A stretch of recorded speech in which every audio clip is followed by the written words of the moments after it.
Special chicken കറിയാണ് തയ്യാറാക്കുന്നത്, കാന്താരി ചിക്കൻ. ഇത് പത്തിരിയുടെയും അപ്പത്തിൻ്റെയൊക്കെ കൂടെ കഴിക്കാൻ വളരെ ടേസ്റ്റി ആയിട്ടുള്ള ഒരു ഡിഷ് തന്നെയാണ്. ഇതിൽ മുളക് പൊടി ഒട്ടും തന്നെ ചേർക്കാതെ കാന്താരി മുളകിൻ്റെ ആ ഒരു എരിവിലാണ് കറി തയ്യാറാക്കുന്നത്.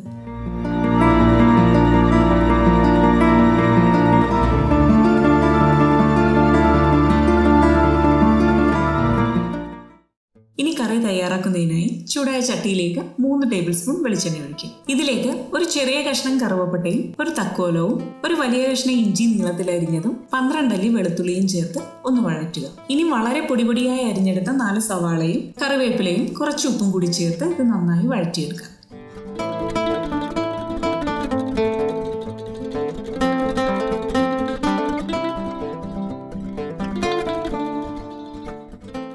സവാള പകുതി ഒന്ന് വഴന്നു വരുമ്പോൾ ഇതിലേക്ക് എരിവിനാവശ്യമായ ചതച്ചെടുത്ത കാന്താരിയും കൂടി ചേർത്ത് വഴറ്റിയെടുക്കും. ഞാനിവിടെ കാന്താരി മുളക് 1 കൈപ്പിടിയാണ് എടുത്തിരിക്കുന്നത്.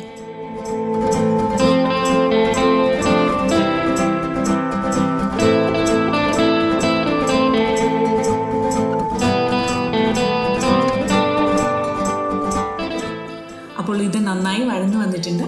ഇനി ഇതിലേക്ക് 1/4 ടീസ്പൂൺ മഞ്ഞൾപ്പൊടി, 1/2 ടീസ്പൂൺ കുരുമുളക് പൊടി, 1 ടേബിൾ സ്പൂൺ മല്ലിപ്പൊടി, 1/2 ടേബിൾ സ്പൂൺ ഗരം മസാലയും ചേർത്ത് പൊടികളുടെ പച്ചമണം മാറുന്നത് വരെ നന്നായി വഴറ്റിയെടുക്കുക.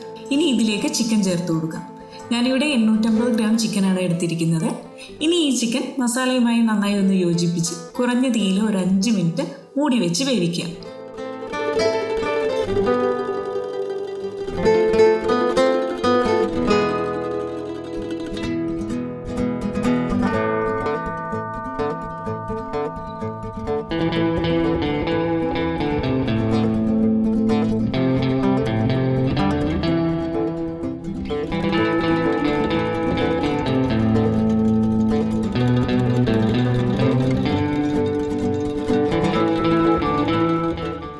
അപ്പോൾ ഇതൊരു 5 മിനിറ്റ് കഴിഞ്ഞിട്ടുണ്ട്.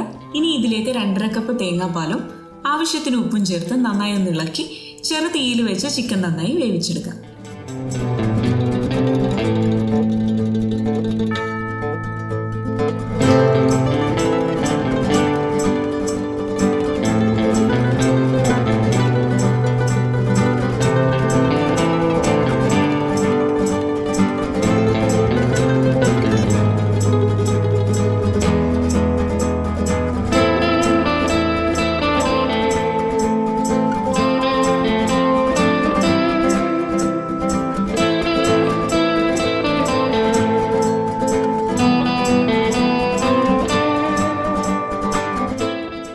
അപ്പോൾ ചിക്കൻ നന്നായി വെന്ത് വന്നിട്ടുണ്ട്. ഇനി ഇതിലേക്ക് 10 കാഷ്നട്ട്സ് അരച്ചതും കൂടി ചേർത്ത് യോജിപ്പിച്ച് ഇതൊന്ന് തിളപ്പിക്കുക.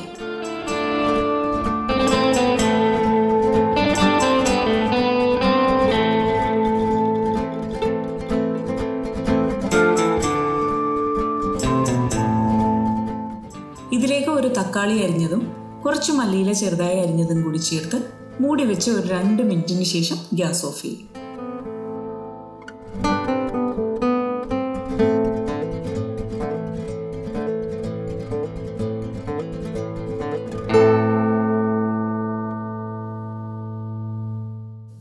ഇത് കുറഞ്ഞത് ഒരു 20 മിനിറ്റെങ്കിലും കഴിഞ്ഞതിന് ശേഷം സെർവ് ചെയ്യും.